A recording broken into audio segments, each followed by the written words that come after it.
3팀 1조 발표자 박태준입니다. 팀원은 강다혜, 박태준, 전성현, 최민수 4명이고 저번 유기동물 조회 API를 이용한 보호소 및 계류 상태 분석 프로젝트를 기반으로 고도화하는 프로젝트를 진행했습니다. 먼저 저희가 선택한 주제와 선정 이유를 설명드리겠습니다. 저희는 유기동물과 유기동물 보호소 관련된 데이터를 처리 및 분석하고자 했습니다. 그 이유는 반려동물을 키우는 사람들이 늘면서 그만큼 버려지고 있는 동물들이 많아졌고, 보호소에서 해당 동물들이 입양되지 않으면 안락사되므로 많은 동물들이 보호받지 못하고 죽어가고 있습니다. 저희는 해당 문제점을 인식하고 데이터를 기반으로 객관적인 현황 파악을 통해 개선점을 도출하고자 했습니다. 저희가 진행한 프로젝트 구성을 보시면 클라우드 환경에서 에어플로우를 통해 주기적으로 데이터 ETL과 ELT를 구현했고, 데이터 웨어하우스 내 로우 데이터 검증 및 구조 업데이트를 했으며, 슬랙과 GCS를 사용한 리모트 로깅 시스템을 구성해 외부에서 모니터링 할 수 있게 했고, 그리고 GitHub 액션을 활용한 에어플로우의 대그와 웹의 테스트 및 배포 자동화를 진행해서 CI/CD를 구축했습니다. 먼저 어떻게 고도화를 진행했는지 설명드리겠습니다. 저희 기존 아키텍처를 보시면은 GCP 클라우드 스케줄러와 클라우드 펑션, 펍석, 예약된 쿼리 등을 통해서 스케줄링을 하고 데이터 ETL 및 ELT 작업을 했었습니다. 근데 해당 작업을 모두 에어플로우에서 처리할 수 있도록 변경을 했습니다. 먼저 전체적인 플로우를 설명드리면은, 에어플로우에서 유기동물 공공 데이터 API를 통해 데이터를 가지고 오고, 해당 데이터를 클라우드 스토리지 저장해 데이터 레이크를 구축했습니다. 그리고 빅쿼리에 로우 데이터와 분석용 데이터를 만드는 ETL 및 ELT를 진행해 데이터 웨어하우스를 구축했고, 이것 또한 에어플로우로 작업되도록 했습니다. 그리고 저희는 웹에서 데이터 시각화 및 공고 정보를 제공하고 있어서 해당 서비스를 위한 데이터를 클라우드 파이어스토어에 저장해 데이터 마트를 구축했습니다. 해당 작업 또한 에어플로우를 통해 ETL 작업을 거쳐 저장하게 했습니다. 이전에는 클라우드에 여러 기능을 이용해서 스케줄링하고 데이터 처리를 했는데, 이렇게 다양하게 사용하다 보니 기능별로 관리가 필요하고 오류가 발생할 때도 대처가 쉽지 않았습니다. 그런데 에어플로우를 사용하면서 하나의 시스템에 스케줄링 및 데이터 파이프라인을 만들어서 관리와 모니터링을 할 수 있었고, 이런 편의성으로만 봐도 왜 에어플로우를 사용하는지 알 수 있었습니다. 다음은 에어플로우 대그를 어떻게 구성했는지 설명드리겠습니다.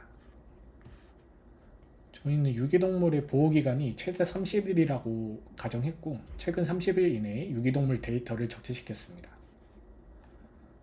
매일 자정마다 유기동물 데이터를 추출해서 그대로 데이터 레이크에 적재와 전처리 후 빅쿼리에 업로드를 하는 그런 대그를 구현했고요.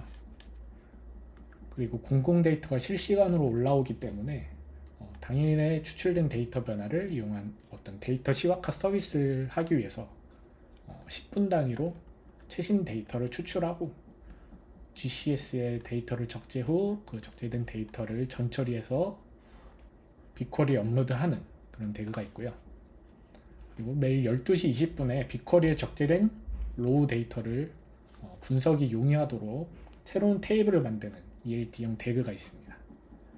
그리고 해당 대그에서 테이블 업데이트가 완료가 되면은 웹 시각화 데이터를 생성하는 대그를 실행할 수 있도록 트리거를 설정했습니다.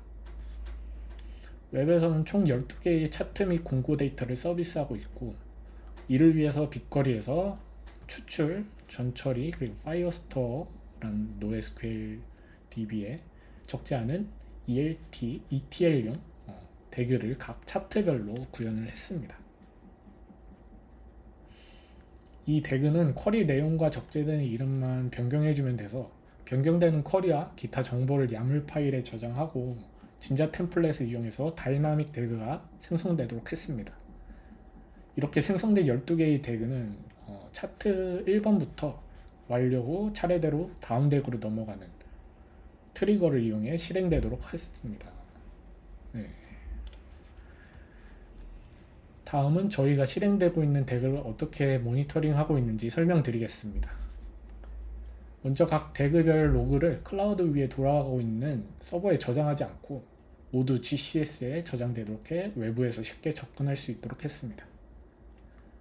그리고 덱 실행 중 오류가 발생한 경우 슬랙 봇을 통해 알람이 오도록 해 오류 발생 시 바로 알 수 있도록 했습니다. 다음은 GitHub 액션을 이용해 CI/CD를 구축한 내용입니다. 기본적으로 개발은 디벨롭 브랜치에서 진행을 하게 되고요. 로컬에서 개발한 내용을 디벨롭 브랜치에서 푸시를 하게 되면은 블랙 포매팅 테스트가 실행이 되게 됩니다. 해당 테스트에서 포매팅이 필요한 경우 테스트는 페일이 되고 포맷된 내용으로 새로운 PR이 생성되게 됩니다. 새로운 PR이 생성이 되게 되고 만약에 포맷이 필요 없을 경우 테스트는 패스가 되며 별다른 동작을 하지 않습니다. 그리고 블랙 테스트가 끝나면은 해당 내용으로 메인의 디벨롭에서 메인으로 멀지하기 위해서 PR을 생성하게 되는데 해당 PR이 생성될 때 플레이크 A 테스트가 진행되게 됩니다. 플레이크 A로 코드 스타일 테스트를 진행하게 되고 해당 테스트가 패스가 돼야지 멀지가 될 수 있도록 설정을 해놨습니다.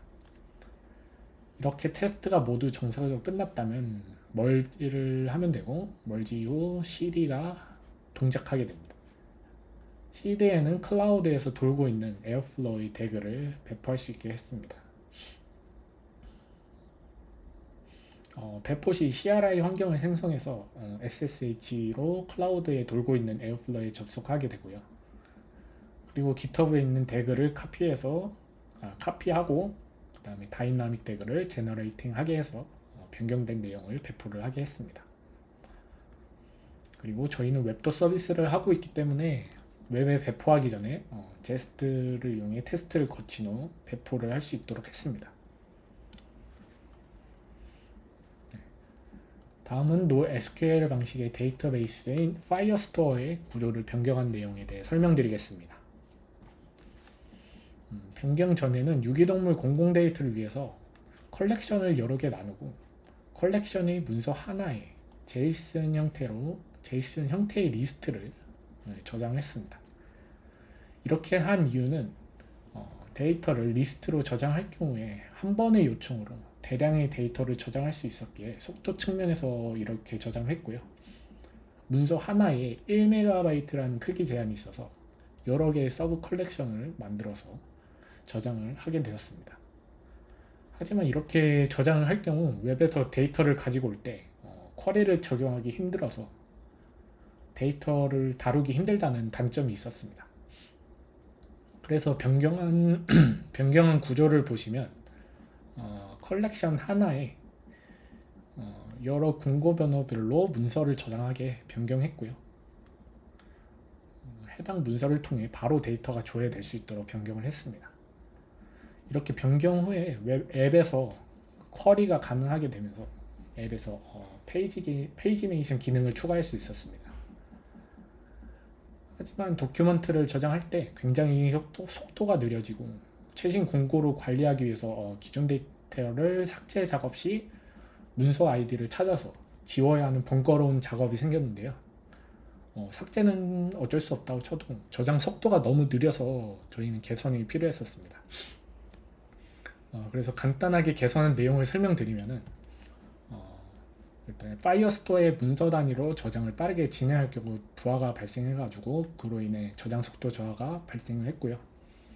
이를 배치 처리로 이용해서 500개씩 묶어서 저장을 진행하도록 해서 개선을 했고요.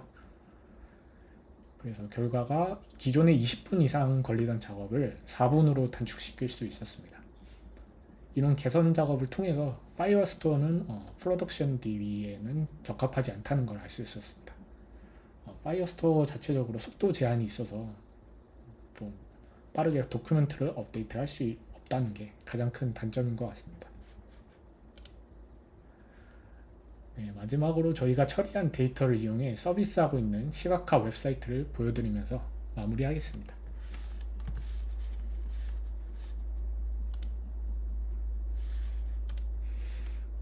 네, 해당 프로젝트는 시각화가 메인이 아니기 때문에 간단히 어떻게 구성했는지 소개만 드리고 넘어가겠습니다. 다음과 같이 메인 화면을 구성을 했고요. 내려보시면 최근 유기동물에 관련된 데이터가 있습니다. 그리고 보호된 동물들의 상태를 분석하는 차트입니다.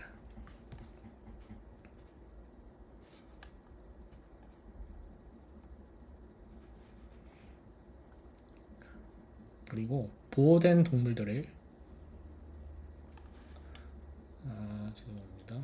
유기동물 보호 종류 어떤 상태가 있는지 지역별로 보는 차트입니다.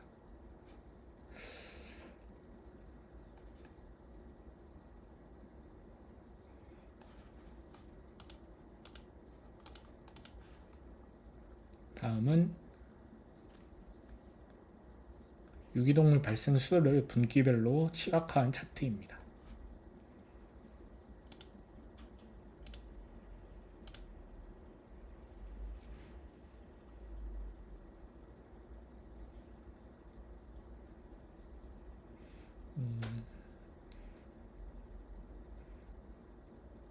그리고 다음은 지역별 유기동물 발생 횟수를 지도로 표현한 차트입니다.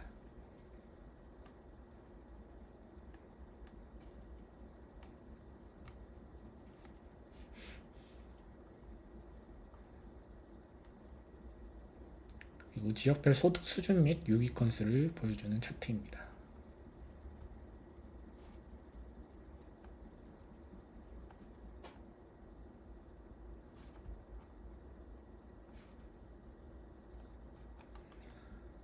다음은 나이별 유기 건수를 보여주는 차트도 있고요.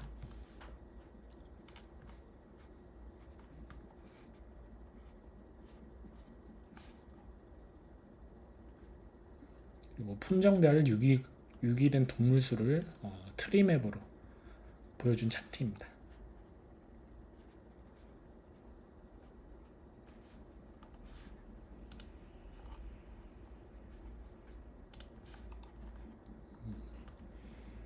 그리고 마지막으로 현재 보호소에 보호 중인 유기동물을 확인할 수 있는 유기동물 공고입니다.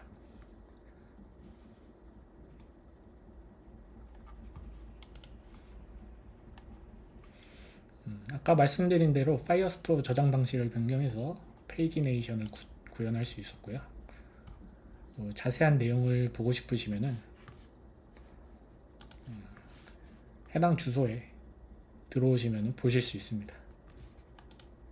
이상으로 발표를 마치겠습니다. 감사합니다.